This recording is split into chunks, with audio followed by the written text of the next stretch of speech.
Hi, my name is Gautam, and I actually stay in Malkajgiri itself. Like, I had this back pain. It's been 1.5 years. I have tried many treatments like chiropathy, oil massage, physiotherapy especially, but it didn't work out as much like what I expected.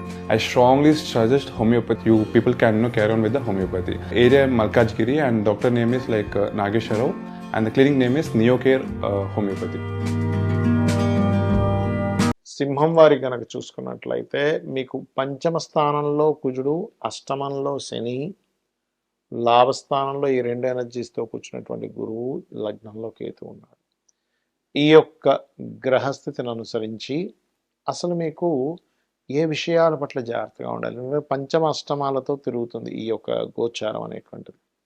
మరియు కేతు లగ్నంలో ఉన్నాడు కాబట్టి ఏ విషయాల పట్ల జాగ్రత్తగా ఉండాలి, ఏ దేవత ఆరాధన చేసుకోవాలి అనేటువంటి విషయాలు చెప్తుంది నేనైనప్పటికీ కూడా చెప్పిస్తుంది సాక్షాత్ లలిత అమ్మవారిగా భావిస్తూ, ఫస్ట్ ఆఫ్ ఆల్ లగ్నంలో ఎప్పుడైతే కేతు ఉన్నాడో ఈ కేతువు ఇచ్చేటువంటి ప్రభావం ఏదైతే ఉందో మీరు గుర్తుపెట్టుకోవాల్సింది, కేతు ప్రభావం ఒక ఆధ్యాత్మికతని ఒక రకమైనటువంటి స్పిరిచువల్ లైన్లోకి తీసుకెళ్లేలా చేస్తుంది. కాకపోతే కొంతమంది కొన్ని సాధనలు చేస్తూ ఉంటారు. కొంచెం ఉగ్రదేవతా సాధన అనుకోండి కాదు, ఆ ఉగ్రదేవతా సాధన విషయంలో మాత్రం కొద్దిగా జాగ్రత్త వహించండి. ఎందుకంటే పంచమ అష్టమాల్లో శని కుజులు ఉన్నారు కాబట్టి మంత్రస్థానంలో ఉన్నాడు. కాబట్టి మంత్రస్థానంలో ఉన్నప్పుడు మీరు తల్లిగా భావించి ఎంతో భక్తి శ్రద్ధలతో చేసుకుంటే ఖచ్చితంగా దాని ప్రభావం మంచి ప్రభావం ఉంటుంది. కానీ ఎప్పుడైతే ఈ కుజుడు ఉంటూ అక్కడ శని దృష్టి ఉందో ఈ విషయంలో ఫ్రెండ్స్తోని ఏదైనా ఒక నిర్ణయం తీసుకునేప్పుడు అగ్రెసివ్గా కొన్ని నిర్ణయాలు తీసుకోవడము, మరియు షేర్ మార్కెటింగ్ రిలేటెడ్ సంబంధించినటువంటి విషయాలలో తొందరపడి కొన్ని నిర్ణయాలు తీసుకోవడం, ఇటువంటివి బలంగా చూపిస్తున్నాయి. కాబట్టి ఈ యొక్క విషయాల్లో కాస్త జాగ్రత్తగా ఉండండి. ఉపాసన, సంతాన సంబంధించిన, ఫ్రెండ్స్ సంబంధించిన, షేర్ మార్కెట్ రిలేటెడ్ సంబంధించిన, షేర్ మార్కెట్లో ఏదో పెడితే ఏదో వస్తుంది అనేటువంటి ఒక దీంతో ఆశతో, అంటే కామన్గా ఏంటంటే పిల్లలకి ఏదో బాగుండాలి, మన ఫ్యూచర్ బాగుండాలి, ఎన్నాళ్ళు నీ కష్టాలు పడతాం, ఏదో ఒక డేర్ స్టెప్ తీసుకోవాలని చేస్తుంటారు. నేను తప్పనట్లేదు. కానీ ఇప్పుడు ఉండేటువంటి కండిషన్ ఏంటంటే షేర్ మార్కెట్ ఒక క్రాష్ అయ్యే ఛాన్సెస్ ఉంది. కాబట్టి ఈ యొక్క విషయంలో చాలా చాలా చాలా జాగ్రత్తగా ఉండండి. మీరు నిత్యము ఉదయం నిద్ర లేచిన వెంటనే కాస్త గణపతి యొక్క ఆరాధన చేయండి. పంచమంలో కుజుడు వెళ్తున్నాడు కాబట్టి నరసింహస్వామిని, కాలభైరవుని, ఆంజనేయ స్వామి ఉపాసన ఎక్కువగా తీవ్రంగా చేయండి. దానివల్ల ఏమవుతుందంటే మీకు వచ్చేటువంటి ఎనర్జీ ఇప్పుడు ఎలా ఉంటుందంటే జాతకంలో కొన్ని గ్రహాల కలయిక పాజిటివ్ ట్రిగర్ ఇస్తే, కొన్ని గ్రహాల కలయిక కానీ వీక్షణ కానీ నెగటివ్ ట్రిగర్ చేస్తూ ఉంటాయి. అలా నెగటివ్ ట్రిగర్ అయ్యి మీరు ఇబ్బంది పడకుండా ఉండాలంటే శక్తి దేవత ఉపాసన చేసుకోవడం మంచిది. అందులో ముఖ్యంగా నిద్రలేచిన వెంటనే గణపతిని ఆరాధిస్తూ నవగ్రహాల్లో కుజ, శని, రాహు మరియు గురుగ్రహాల దగ్గర దీపారాధన చేస్తూ గోవులకి బెల్లము, క్యారెట్స్ తినిపించండి. అన్ని విధాలా మీకు బాగుంటుంది. కుజుడు మారుతున్నందుకు దేశకాల పరిస్థితుల్లో ఎటువంటి ప్రభావం చూపిస్తుంది అని చెప్పి చూసుకున్నట్లయితే భారీ వర్షాలు, అసలు ఊహించనంత పెద్ద మొత్తంలో వర్షాలు పడడం, సముద్ర తీర ప్రాంతాల్లో ఉండేటువంటి వారు చాలా అప్రమత్తంగా ఉండాలి. గుర్తుపెట్టుకోండి, కుజుడు ధనస్సులోకి వచ్చాడు అంటే అగ్నితత్వ రాశుల్లోకి వచ్చి అక్కడ మీనరాశిలో శని జలతత్వ రాశుల్లో ఉన్నందుకు వాయువుతో కూడినటువంటి వర్షాలు, కొంచెం ఫ్లైట్స్ ప్రయాణాలు చేసేటప్పుడు లేదా కొన్ని సరిహద్దుల దగ్గర చూడండి ఒక్కోసారి దొంగదెబ్బ కొడుతూ ఉంటారు.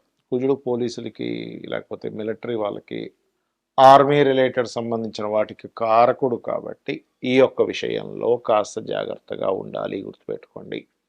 అలాగే మరొక విషయం ఏంటంటే ఇక్కడ గమనించినట్లయితే ఈ యొక్క రాశి వారికి ప్రధానంగా మీరు అంటే ఈ ఫలానా ఒక రాశి అని కాదు, అన్ని రాశుల వారికి కూడా నేను చెప్పేది ఒకటే, మీకు రాశి తెలియదు, నక్షత్రం తెలియదు, ఏమీ తెలియదు, అలాంటి వారు మీరు చేసుకోవాల్సింది ఏంటంటే సింపుల్గా కొన్ని జాగ్రత్తలు తీసుకోండి. ఒకటి, ఫ్లైట్స్ మీద వెళ్ళేటువంటి వారు లేదా ఫ్లైట్స్ నడిపేటువంటి వారు, ఫ్లైట్ను ఆర్గనైజ్ చేసేటువంటి వారు, ఈ సంస్థలు చాలా జాగ్రత్తగా ఉండాలి. ఎక్కువగా గాలి, వర్షము ఉండేటువంటి ప్రదేశాల్లో కొంత జాగ్రత్తగా ఉండాలి. మరియు అదేవిధంగా ఈ అంటువ్యాధులు అంటూ ఉంటారు, వైరస్లు అంటూ ఉంటారు, లేకపోతే రకరకాల ఇవి వస్తూ ఉంటాయి. అంటే నీరుకి గాలికి సంబంధించినటువంటి కొన్ని అంటువ్యాధులు వచ్చేటువంటి ఛాన్సెస్ ఉంటుంది కుజుడు ఎప్పుడైనా ఈ రకంగా ఉన్నప్పుడు. ఇది ఈ ఒక్క రోజుతో వెళ్ళిపోవట్లేదు, ఎందుకంటే శని ఆల్మోస్ట్ మీకు మీన రాశిలో ఉంటుంది. ఇది ఒక 1.5 year ప్రాసెస్ ఇదంతా చెప్పాలంటే. అయితే ఎటువంటి ఉన్నా సరే భగవంతుడి యొక్క అనుగ్రహం కనుక ఉన్నట్లయితే ఖచ్చితంగా ఆ యొక్క అమ్మవారి అనుగ్రహంతో మనం బయటపడవచ్చు. దానికి ఏం చేయాలి అంటే గోశాలకు వెళ్ళి గోవులకి బెల్లము, క్యారెట్స్, బెల్లం కూడా 4 ఉండల్లా తినిపిస్తూ క్యారెట్స్, వీలైతే అరటికాయలు, ఈ 3 తినిపించండి. మరియు అదేవిధంగా చండీ పారాయణం కానీ చండీ హోమం కానీ ఎక్కడైనా జరుగుతుంటే వెళ్ళి చేసుకోండి, సరిపోతుంది. మరి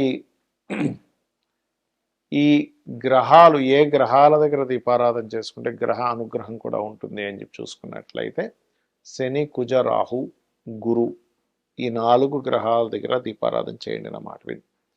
మరియు ఈ గ్రహాల యొక్క ఇది ఇలా ఉంది అంటే దీని ప్రభావం ఇలా ఉంది కదా, దీని నుంచి మనం ఇప్పుడు ఫ్లైట్ ఎక్కుదాం అనుకుంటున్నాము, ఫ్లైట్స్ వెళ్ళే విషయాల్లో కూడా కొంచెం జాగ్రత్తగా ఉండాలి మనం చెప్పుకుంటూ ఉన్నాం చాలా రోజుల నుంచి కూడా.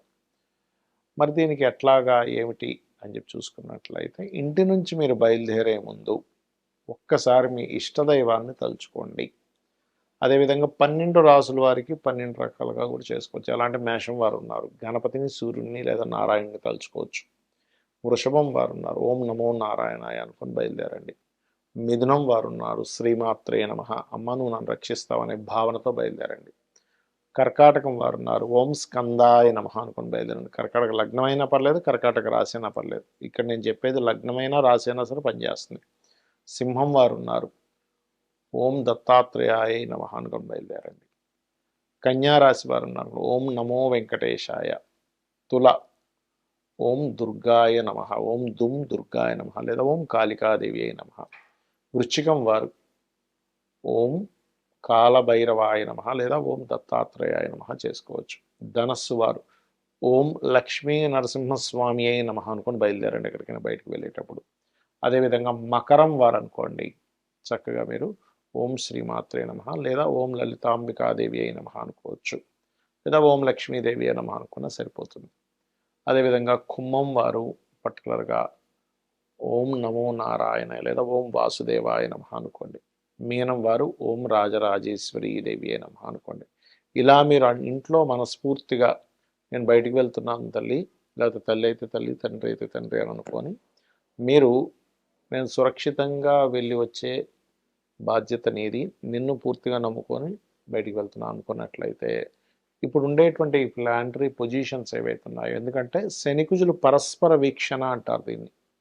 అంటే శని మీనరాశిలో ఉండి కుజుడి మీద దృష్టి ఉంది, కుజుడు ధనస్సు నుంచి మీనంలో ఉండే శనిని చూస్తున్నాడు. ఈ పరస్పర వీక్షణలు ఉన్నప్పుడు పర్టికులర్గా జన నష్టం ఎక్కువగా జరుగుతూ ఉంటుంది.